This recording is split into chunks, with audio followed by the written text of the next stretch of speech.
जय हिंद दोस्तों, स्वागत है आप सभी के आपके अपने परिवार चंदन बोर्ड एकेडमी में। तो दोस्तों, यदि आप सभी भी 2026 में बोर्ड एग्जाम देने वाले हैं तो आप सभी के लिए काफ़ी इंपॉर्टेंट वीडियो होने वाला है, क्योंकि आज के इस वीडियो में हम लोग देखने वाले हैं क्या Bihar board class 10th physics chapter 1 प्रकाश का प्रवर्तन तथा अपवर्तन, इससे जितना भी बीबीए ऑब्जेक्टिव है सारा बीबीए ऑब्जेक्टिव आज के इस क्लास में हम लोग करने वाले हैं। ठीक है, यदि आप सबका भी सपना है 450 प्लस लाना तो आप सभी जो है इस वीडियो को शुरू से अंत तक जरूर देख लीजिएगा। फिजिक्स में आप सभी को पहला नंबर चैप्टर से बहुत ही अच्छा तरीका से कमांड हो जाएगा। ठीक है, एक एक क्वेश्चन आप सभी को रट जाना है। ठीक है, और अभी तक हमारे इस चैनल को सब्सक्राइब नहीं किए तो प्लीज आप सभी इस चैनल को सब्सक्राइब कर लीजिए, क्योंकि इस चैनल के माध्यम से आप सभी को डेली वीडियो प्रोवाइड किया जाता है और वो भी चैप्टर वाइज प्रोवाइड किया जाता है। ठीक है, चाहे फिजिक्स हो केमिस्ट्री, हर एक विषय का वीडियो प्रोवाइड किया जाता है। ठीक है, तो चलिए बिना कोई हम टाइम गवाए हुए हम यहाँ पे क्वेश्चन नंबर 1 की ओर बढ़ेंगे। तो यहाँ पे देखिए क्वेश्चन नंबर 1 क्या कर रहा है। क्वेश्चन नंबर 1 कर रहा है कि इस प्रकाश की किरण गमन करती है।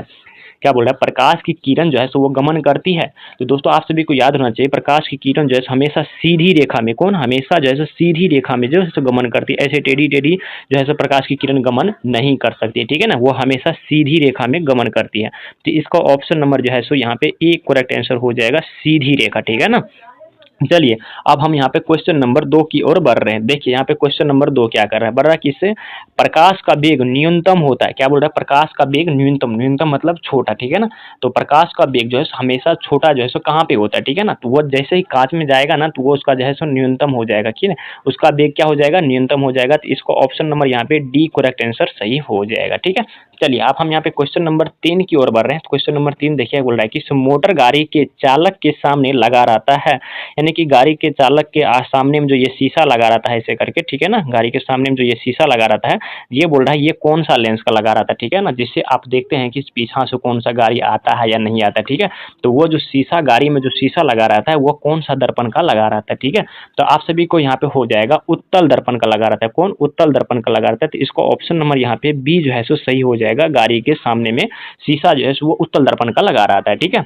चलिए अब हम यहाँ पे क्वेश्चन नंबर 4 की ओर बढ़ते हैं। क्वेश्चन नंबर 4 बोल रहा है कि मोटर कार की हेडलाइट में किसका प्रयोग होता है। मतलब ये मोटर कार है, ठीक है, और इसमें जो बल्ब लगा रहता है, जो हेडलाइट है, ठीक है, जिसमें जो बल्ब लगा रहता है, ठीक है ना, जो रात के समय में जलाया जाता है, उस हेडलाइट में जो है सो उसमें जो है सो जो दर्पण लगा रहता है वो कौन सा दर्पण लगा रहता है। ठीक है, तो दोस्तों आप सभी को याद होना चाहिए उसमें जो है सो अवतल दर्पण लगा रहता है। तो इसको ऑप्शन नंबर यहाँ पे सी करेक्ट आंसर हो जाएगा, अवतल दर्पण। ठीक है, चलिए अब हम यहाँ पे क्वेश्चन नंबर 5 की ओर बढ़ रहे हैं। क्वेश्चन नंबर 5 बोल रहा है कि समतल दर्पण द्वारा प्रतिबिंब होता है, यानी कि समतल दर्पण से जो प्रतिबिंब बनेगा तो वह कैसा होगा। ठीक है ना, मतलब इससे बनेगा तो वो जो है सो प्रतिबिंब, तो ये जो है सो वह कैसा होगा। ठीक है, तो वो हो जाएगा काल्पनिक। क्या हो जाएगा, वो काल्पनिक हो जाएगा। तो इसको ऑप्शन नंबर यहाँ पे बी करेक्ट आंसर हो जाएगा, काल्पनिक प्रतिबिंब। ठीक है, चलिए अब हम यहाँ पे अगले नंबर प्रश्न की ओर बढ़ रहे हैं। अगले नंबर प्रश्न बोल रहा है कि लेंस की क्षमता का एसआई मात्रक है। क्या बोल रहा है, लेंस की क्षमता एसआई मात्रक क्या होता है। ठीक है ना, तो आप सभी को याद होना चाहिए क्या होता है, यहाँ पे डायऑप्टर होता है। तो इसको ऑप्शन नंबर यहाँ पे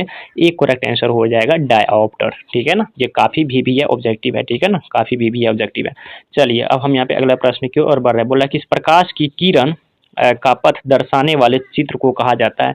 क्या बोल रहा है, प्रकाश की किरणों का पथ दर्शाने वाले चित्रों को कहा जाता है। तो क्या कहा जाता है, तो यहाँ पे कहा जाता है, आप सभी को दोस्तों याद होना चाहिए, किरण आलेख कहा जाता है। क्या कहा जाता है, किरण आलेख कहा जाता है। तो इसका ऑप्शन नंबर यहाँ पे ए जो है सो करेक्ट आंसर हो जाएगा, किरण आलेख। ठीक है ना, आरेख कहा जाता है। ठीक है, चलिए अब हम यहाँ पे क्वेश्चन नंबर अगले की ओर बढ़ रहे हैं। क्वेश्चन नंबर अगला बोल रहा है कि 2D क्षमता वाले लेंस का फोकसांतर होगा। ठीक है, मान के चलिए कोई ये एक ऐसा लेंस है, ठीक है ना, तो इसका क्षमता कितना है, इसका जैसे मान के चलिए इसका क्षमता है 2D। ठीक है, तो इसका फोकसांतर होगा, मतलब किसका कितना इसका फोकसांतर होगा। ठीक है, तो इसका फोकसांतर जो है सो 50 सेंटीमीटर होगा। कितना, इसका फोकसांतर जो है सो 50 सेंटीमीटर होगा। तो इसको ऑप्शन नंबर यहाँ पे डी करेक्ट आंसर हो जाएगा। ठीक है, चलिए अब हम यहाँ पे क्वेश्चन नंबर अगले की ओर बढ़ रहे हैं। बोल रहा है कि किसी उत्तल लेंस का फोकसांतर 50 सेंटीमीटर है तो उसकी क्षमता क्या होगी। क्या बोल रहा है, बोल रहे कि किसी लेंस की फोकसांतर कितना है, 50 सेंटीमीटर। ठीक है ना, कोई लेंस है, ठीक है, इसका जो है सो फोकसांतर मतलब ये 50 सेंटीमीटर तक, मतलब दूर तक देखता है। ठीक है ना, 50 सेंटीमीटर तक। ठीक है,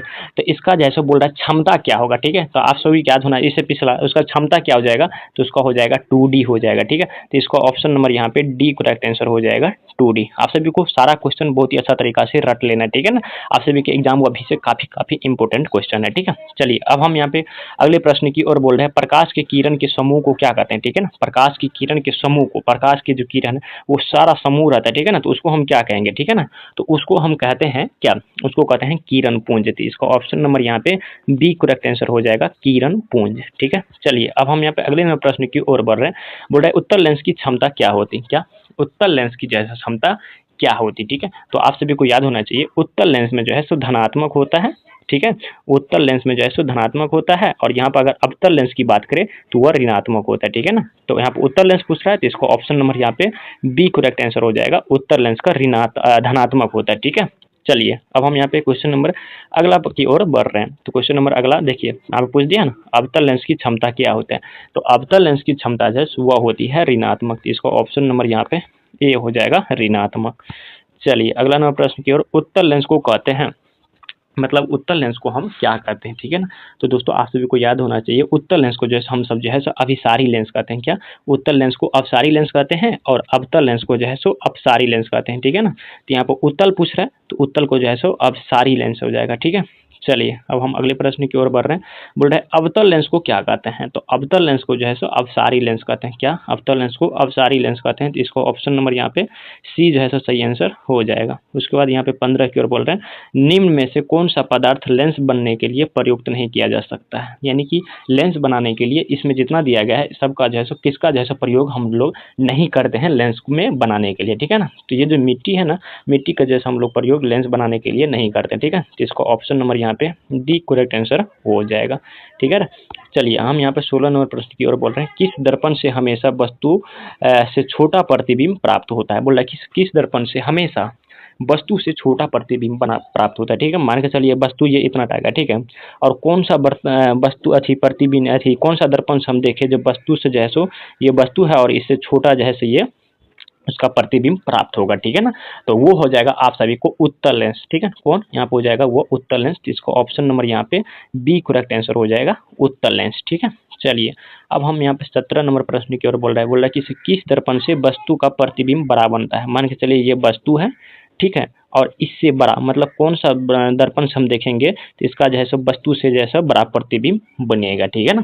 तो आप सभी को याद रखना है वह हो जाएगा अवतल दर्पण, ठीक है ना, वह जाएगा अवतल दर्पण, ठीक है। तो इसको ऑप्शन नंबर यहाँ पे जैसे बी करेक्ट आंसर हो जाएगा अवतल, ठीक है। चलिए अब हम यहाँ पे 18 नंबर की ओर बढ़ रहे हैं। प्रकाश के परावर्तन के कितने नियम होते हैं, तो आप सभी को याद ही होगा प्रकाश के परावर्तन के 2 नियम होते हैं, ठीक है। तो इसको ऑप्शन नंबर यहाँ पे बी करेक्ट आंसर हो जाएगा, 2 नियम होते हैं, ठीक है। चलिए अब हम यहाँ पे 19 नंबर बढ़ रहे हैं। जब प्रकाश की किरण हवा से कांच में प्रवेश करती है तो मुड़ जाती है। मान के चलिए ये हवा है, मतलब जब प्रकाश की किरण हवा से कांच में, ठीक है ना, तो मान के चलिए ये हवा से आ रहा था, ठीक है ना, और ये कांच था, ठीक है, ऐसे करके कांच था, तो ये जो है मुड़ जाता है ऐसे करके, ठीक है ना, मतलब ये सीधा नहीं जाके यहाँ से मुड़ जाता है, ठीक है। तो इसका जो है क्या हो जाएगा, ठीक है ना, तो वह होता है अभिलंब के निकट। कहाँ पे, अभिलंब के निकट जो है ये आसानी से मुड़ जाता है। तो इसको ऑप्शन नंबर यहाँ पे बी करेक्ट आंसर हो जाएगा, अभिलंब की और निकट मतलब आसानी से मुड़ जाते हैं, ठीक है। चलिए अब हम यहाँ पे 20 नंबर प्रश्न की ओर बढ़ते हैं। बोल रहा है कि इस फोटोग्राफी कैमरा का अभिदृश्य होता है। बोल रहा है कि इस फोटोग्राफी कैमरा का अधिदृश्य क्या होता है, ठीक है ना। तो फोटोग्राफी कैमरा का दृश्य मतलब उसमें पूछ रहा है कि इस लेंस कौन सा लगा रहा था, ठीक है। तो उसमें जैसे लेंस उत्तल लेंस लगा रहा था, कौन उत्तल लेंस उसमें लगा रहा था। तो इसको ऑप्शन नंबर यहाँ पे ए करेक्ट आंसर हो जाएगा। तो दोस्तों यहाँ पर हम टोटल जो है सो 20 ऑब्जेक्टिव क्वेश्चन लाए थे जो कि आप सभी के एग्जाम के लिए काफ़ी इंपॉर्टेंट था, ठीक है। और आप सभी यदि 20 में कितना सही कर पाए हैं तो प्लीज़ आप सभी कमेंट करके हमको बता सकते हैं, ठीक है। और बहुत ही अच्छा तरीका से ये सारे क्वेश्चन को रट लीजिएगा, ठीक है ना। और अभी तक वीडियो को लाइक नहीं किए हैं तो प्लीज़ आपसे वीडियो को लाइक कर दीजिएगा, और अभी तक चैनल पर नए होंगे तो चैनल को सब्सक्राइब कर लीजिएगा, ठीक है। फिर मिलेंगे किसी अगले